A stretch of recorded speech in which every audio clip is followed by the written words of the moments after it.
Morning guys. अभी बज रहे सुबह के 4:33। और जैसे कि डेली के रूटीन के हिसाब से मैं जा रहा हूँ आज भी जॉब पे। तो सोचा चलिए आपसे थोड़ी बात करता चलूँ और थोड़ी कुछ इन्फॉर्मेशन मुझे देनी है रिगार्डिंग ऑफ डोमेस्टिक फ़्लाइट आप कैसे बुक करें। ठीक है, मैं आपको उसके बारे में थोड़ा बहुत कुछ बताते जाऊँगा। और थैंक यू सो मच कि आप मुझे सपोर्ट कर रहे हैं और मेरे चैनल को बढ़ाने में मुझे काफ़ी अच्छा लग रहा है कि आप लोग मुझे सपोर्ट करें, मेरे चैनल को लाइक करें, सब्सक्राइब करें और कमेंट करें। होपफुली आगे भी आप यही करेंगे। चैनल को सब्सक्राइब कीजिए और बाकी जो भी आपके फ्रेंड्स फैमिलीज है उनको दिखाइए। अगर कुछ इन्फॉर्मेटिव लगती है आपको मेरे चैनल में तो ज़रूर से ज़रूर आप सब लोग को शेयर कर सकते हैं वैसे। ठीक है, तो थैंक यू सो मच उसके लिए भी। और मैं ना अभी सर्दियों का मौसम है तो बहुत ही अच्छा लग रहा है वैसे सुबह सुबह आपसे बातचीत करना। आप लोग तो काफ़ी लोग भी ऐसे होंगे जो सब सो रहे होंगे, मेरे भाई बंधु लोग। लेकिन जब भी ये वीडियो देखें तो लाइक कीजिएगा, सब्सक्राइब कीजिएगा और शेयर कीजिए। ठीक है, और एक ये चीज़ बताना चाहूँगा कि मैं आपको बता रहा था कि डोमेस्टिक फ़्लाइट कैसे बुक करना है। तो काफ़ी ज़्यादातर ये होता है कि मैं देखता हूँ कि डोमेस्टिक फ़्लाइट में कितने लोग होते हैं जो फ़्लाइट बुक करने में मिस कम्युनिकेट करते हैं। जैसे कि टाइमिंग को लेके इश्यूज़ होते हैं उनको कि फ़्लाइट का टाइमिंग क्या होता है। मतलब जैसे कि मान लो कि आपने जैसे सुबह की फ़्लाइट बुक करनी है या शाम की फ़्लाइट बुक करनी है, तो अभी बुकिंग के टाइम क्या होता है कि जैसे टाइमिंग होता है, एक फ़्लाइट का शेड्यूल होता है। तो आप चाहे कोई भी वेबसाइट पे जाइए या कुछ भी कीजिए, लेकिन आपको अगर इवनिंग की फ़्लाइट पकड़नी है तो उसमें 24 आवर्स का टाइमिंग रहता है। जैसे कि रात के 12 बजे से लेके रात के 12 बजे तक 24 आवर्स होता है। तो वो काउंट होगा आपका 1 2 3 4 5 6 7 8 9 10 11 12 30 40 50 60 70 उस तरीके से होगा, यानी 24 आवर्स होगा उसमें। तो कभी कभार लोगों को क्या होता है कि वो लोग फ्लाइट बुक करते हैं तो उसमें जो 12 घंटे का टाइमिंग देते हैं तो उस हिसाब से वो लोग इवनिंग फ़्लाइट बुक कर देते हैं। कभी कभी उनको जाना होता है मॉर्निंग में, तो ये इशू ना हो उसके लिए आपको ऑलवेज देखना है कि टाइमिंग क्या है एक्चुअल फ़्लाइट का, कितने घंटे की फ़्लाइट है और आपका जो भी डेस्टिनेशन है वो कितने वक्त में पहुंचा रही है। ड्यूरेशन जो होता है फ़्लाइट का वो मेन है कि आप जब भी फ़्लाइट बुक करें तो ऑलवेज चेक करें कि ड्यूरेशन क्या है फ़्लाइट का।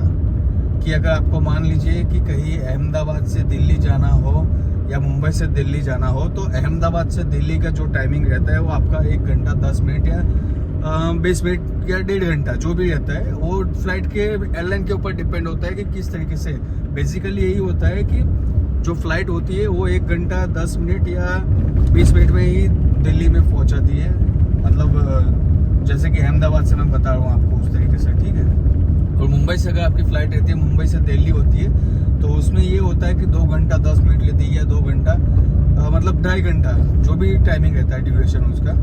तो मैंडेटरी यही है कि आप ऑलवेज ड्यूरेशन चेक कीजिए और फ्लाइट का टाइमिंग मेन चेक कीजिए। और एक मेन चीज़ बताऊँ आपको कि जब भी आप फ्लाइट के बुकिंग करें तो फ्लाइट के बुकिंग के टाइम आप चेक करें कि आपको जो भी आप लाइक क्या है आपका जो भी साइट से चेक करते हो ना, मतलब साइट से प्राइसिंग चेक करते हो जो भी करते हो, तो उसमें मेन चीज़ ये देखें कि उसमें क्या क्या इंक्लूडिंग है, बैगेज अलाउंसेस कितने हैं या फिर उसमें और क्या सर्विसेज है। ठीक है, कभी कभी ये होता है कि आपको जो कंपनी रहती है, मतलब कि जहाँ से आप बुक करते हो वहाँ से बैगेज अलाउंसेस कुछ और होता है, और जब आप एयरलाइन पे काउंटर पे जाते हो तब बैगेज अलाउंस कुछ और होता है। तो मेन थिंग ये है कि जब फ्लाइट बुक करने से पहले आपको उसका टाइमिंग चेक करना है, उसका ड्यूरेशन चेक करना है और बैगेज अलाउंसेस क्या है उसके वो चेक करना है। उसके बाद ही आपको फ़्लाइट बुक करनी है। ये मैंडेटरी थिंग्स है जो कि आपको फ़्लाइट बुक करने से पहले चेक करना है। ठीक है, उसके बाद ही आप फ़्लाइट बुक करें। और ऑलवेज अगर आप डोमेस्टिक ट्रैवल कर रहे हो कहीं पे भी तो चेक करें कि कौन सी एयरलाइन कितना बैगेज अलाउंस देती है, उसके ऊपर ही लेके जाए, अदरवाइज आपको बहुत ही हाई रेट देना पड़ेगा। ठीक है, पर केजी के हिसाब से या बैगेज स्लैब के हिसाब से जो भी रेट होता है तो उसका आपको हाई रेट देना पड़ेगा। तो मेरा सजेशन यही है आप लोगों से कि जब भी डोमेस्टिक फ़्लाइट बुक करें, तो मैं सिर्फ और सिर्फ अभी ये डोमेस्टिक रिगार्डिंग की बात कर रहा हूँ आपको, इसीलिए मैं बोल रहा हूँ कि डोमेस्टिक फ़्लाइट के रिगार्ड्स। ठीक है, तो डोमेस्टिक फ़्लाइट में सबसे पहले आपको देखना है टाइमिंग, फ़्लाइट का ड्यूरेशन, बैगेज अलाउंसेस क्या है उसके, ठीक है, और उसमें इंक्लूडिंग क्या वो कुछ मील देते हैं नहीं देते, आपको लेना लेना वो एक्स्ट्रा मतलब सर्विस का क्वेश्चन है, तो आप वो अपने हिसाब से देख लीजिए उसमें आपको क्या कुछ करना है। लेकिन ये थिंग्स मैंडेटरी है जो कि आपको फ्लाइट बुक करने से पहले देखना ही देखना है। अगर ये जब भी आप कहीं पे भी कोई भी ट्रैवलिंग करोगे और कभी भी बुक करोगे फ्लाइट, तो मैं 110% बोल रहा हूँ आपको कि इसके ये 3 अगर थिंग्स आपने चेक किए ना तो कोई इश्यू नहीं होगा आपको। और दूसरी एक चीज़ ये बता दूँ, चेक इन काउंटर्स के टाइम जबकि आपकी फ़्लाइट होती है तो लोगों को ये होता है कि भाई हम ट्रेन से जैसे जाते हैं कि बोलो सुबह 8 बजे की 7 बजे की ट्रेन है, हम प्लेटफॉर्म पे 5 मिनट पहले पहुंच जाएंगे तो हमारा वहाँ से बोर्डिंग हो जाएगा या ऐसा कुछ भी होता है, ठीक है। तो एक चीज़ मैं बता दूँ, एयरलाइन में ऐसा नहीं होता है। जो टाइमिंग दिया जाता है वो टाइमिंग के हिसाब से आपको उससे पहले 2 घंटे पहले रिपोर्ट करना होता है, ठीक है। दूसरी एक चीज़ ये बताऊँ कि वेब चेक इन जो होता है उसमें एयरलाइन में क्या होता है कि वेब चेक इन होता है। जो वेब चेक इन पैसेंजर्स मतलब होते हैं, जैसे कि ऑनलाइन चेक इन करना हो तो एयरलाइन की हर एक साइट के ऊपर वहाँ पे होता है ऑप्शन वेब चेक इन करना।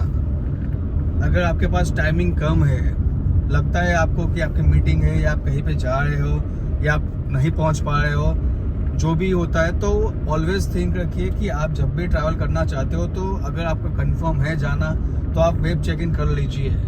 जबकि वेब चेक इन इसीलिए सुविधा होती है कि आपको काउंटर्स पे लाइन पे ना लगना पड़े। अगर आप टाइम के हिसाब से नहीं पहुंच पा रहे हो तो थोड़ा आगे पीछे होता है तो भी आप 2 घंटे के बाद वहां पे पहुंचते हो, ठीक है।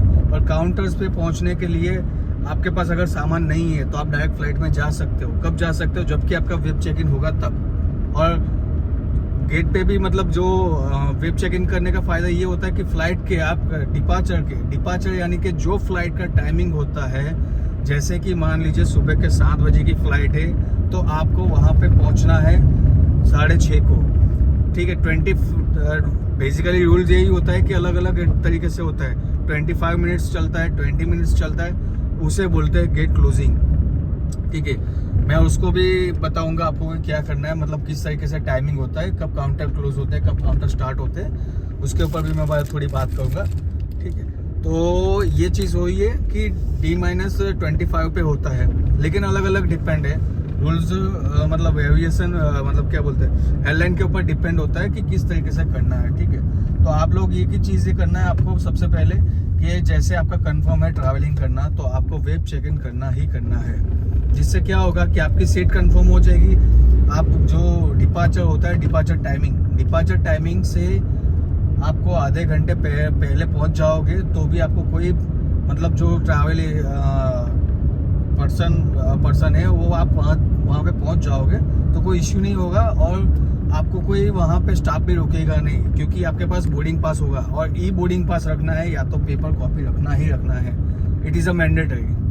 अगर वो आपके पास नहीं है, फ़ोन में है, लास्ट मोमेंट पर अगर उन लोगों ने मना किया तो आप भी ट्रैवल नहीं कर सकोगे। तो उससे अच्छा है कि मोबाइल में प्रिंट ले लीजिए, मतलब डाउनलोड कर लीजिए या फिर पेपर प्रिंट ले लीजिए, तो आपके लिए इजी होता है।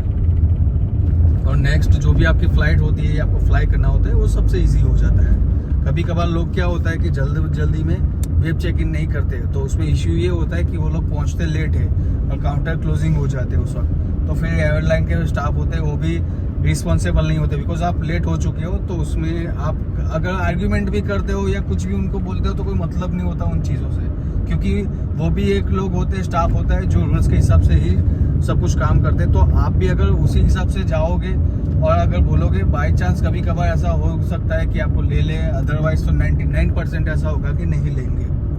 तो सबसे पहले तो ये जानना है कि आपको जब भी आपकी फ़्लाइट होती है टाइमिंग देख लीजिए, उसका ड्यूरेशन चेक कीजिए, बैगेज अलाउंसेस चेक कीजिए, और उसके बाद जब भी आपको ट्रैवल करना है तो 2 घंटे पहले डोमेस्टिक फ़्लाइट के लिए पहुंचना ही पहुंचना है आपको। चाहे आप कहीं पे भी हो, कैसे भी हो, लगता है आपको कि आप 500 किलोमीटर दूर से आ रहे हो या 300 किलोमीटर दूर से आ रहे हो, आपका एयरपोर्ट दूर है, ठीक है, तो आप उस हिसाब से जाइए। लेकिन ऑलवेज थिंक रखिए कि 2 घंटे पहले काउंटर पे पहुंचना है, यानी कि एयरपोर्ट पर पहुंचना ही है। उसके बाद पहले आपको चेक इन करवाना है, चेक इन के बाद आपको वेट करना है फ्लाइट के डिपार्चर के लिए, ठीक है। तो ये चीज़ थी जो मैं आपको बताना चाहता था डोमेस्टिक के लिए। और कुछ क्वेश्चंस हो तो मुझे कमेंट में बताएं कि कैसे बुक करना है फ़्लाइट, तो वो भी मैं आपको दिखाऊंगा या बताऊंगा उसके लिए भी। और इंटरनेशनल फ़्लाइट के लिए भी मैंने सोचा है, जो कि स्पेशल स्टूडेंट्स के लिए रहेंगे, और जो टूरिस्ट होते हैं जिनको इंटरनेशनल फ्लाई करना होता है तो कैसे बुक करनी है, कहाँ कितना ड्यूरेशन लेना है, टाइमिंग का, फ़्लाइट कौन सी लेनी है, क्योंकि फ़्लाइट में पार्टनर्स होते हैं, अलग अलग तरीके से पार्टनर्स होते हैं फ़्लाइट के भी। तो आप सोचिए कि आपको किस तरीके से करना है, ठीक है। तो उसके लिए मैं बताऊंगा आपको। So keep it watch amazing world and subscribe channel. और आपको कैसा लगा मुझे बताइएगा ज़रूर से।